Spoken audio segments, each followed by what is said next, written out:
Today, we're diving into a really sobering analysis of the geopolitical standoff between the United States and Iran. It's a scenario that, according to the source material we're looking at, is basically a powder keg just waiting for a spark. So how exactly could this spiral out of control? Well, this analysis breaks it down into 5 crucial stages. It starts with a regional checkmate that kind of traps the US, and it ends with consequences that could shake the entire globe. All right, so the first move in this high-stakes chess game, it isn't actually made by the US or Iran. No, according to this analysis, it's a pretty stunning move by America's own regional partners that completely reshapes the board from the get-go. Here's the bombshell claim from the analysis.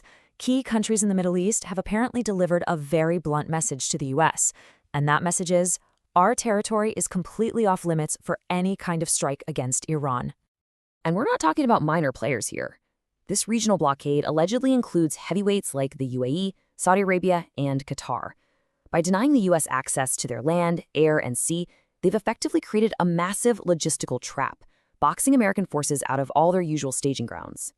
Okay, so with the U.S. logistically cornered, you have to ask, how does Iran respond? Well, according to the source, their strategy is not about de-escalation. Far from it. It's described as an all-or-nothing final stand. The analysis uses a pretty chilling term for this strategy, the Samson option. The idea is that Iran's leadership has basically thrown out all plan Bs. If they're going down, the plan is to bring the entire temple down with them. And this quote from the source material makes the position brutally clear. There are no B, C, or D plans. Only one. Fight or be fought. This isn't about some limited conflict or negotiation. It's being framed as an absolute win-or-die scenario. And get this. The crucial point here is that even a so-called decapitation strike that targets Iran's top leadership wouldn't necessarily stop the war. The source claims a whole chain of command is already set up with one single standing order. Retaliate with everything you've got. So, this unforgiving landscape puts the United States in what you could call an impossible position. It's trapped between what the analysis describes as 2 disastrous choices, a really risky war and an unwinnable one. And here's the trap laid out in the analysis. A short, decisive war? It's a massive gamble that could easily escalate. But a long, drawn-out war of attrition? The source argues that's completely unwinnable for the US, mainly because Iran can produce its own military hardware and just keep going. And that brings us to the next logical question, one that this analysis really digs into. What's the specific trigger? How could a fight in the Middle East actually cause a worldwide financial meltdown? Well, the source lays out a pretty scary domino effect. It all starts with the closure of one of the world's most vital shipping lanes. From there, it just cascades, ending in economic chaos and serious social instability right back home in the States. 30%. Just let that sink in. That's how much of the world's oil that travels by sea passes through the Strait of Hormuz. So closing it isn't just a minor disruption, it's like severing a primary artery of the global economy. The shock would be immediate. And to make its point, the analysis draws a really concerning parallel. It basically says, look at how much of a challenge it's been to secure the Red Sea. Now imagine trying to keep the far more critical and contested Strait of Hormuz open against a determined Iran. It suggests that would be a much bigger, maybe even an impossible task. But this whole situation isn't just about military tactics or economics.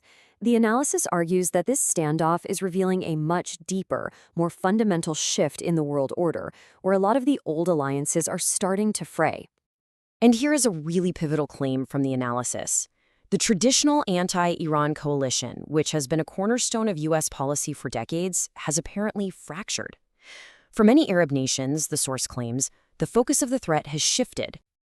And this feeling of isolation isn't just regional, it's compounded on a global scale. According to the source, major powers like Russia and China aren't aligned with U.S. interests here, and they won't back down from their positions. This just further limits America's options. So, with all these pieces in place, you've got the logistical trap, the shifting alliances, the massive economic risks. What is the final grim forecast that this analysis presents? Well, the analysis points to a stark warning, allegedly coming from Iran itself. And the warning is this: their previous conflicts were just a preview. The claim is they've only ever used about a quarter of their full capabilities. A total war would mean they unleash the other 75%. So, according to this analysis, the crucial point is that the U.S. is being pushed toward this confrontation. It seems to be caught between intense pressure from its ally, Israel, and a battlefield where it has very, very few good options. So, the bottom line of this whole analysis is that this isn't just another potential conflict. It's a conflict for which the United States is allegedly unprepared, unsupported, and without the diplomatic and economic leverage it has always counted on in the past. And this whole analysis really leaves us with a huge question for the future. In a world where old alliances are constantly shifting and the rules of the game are being rewritten, what do these new dynamics really mean for the future of American power on the world stage?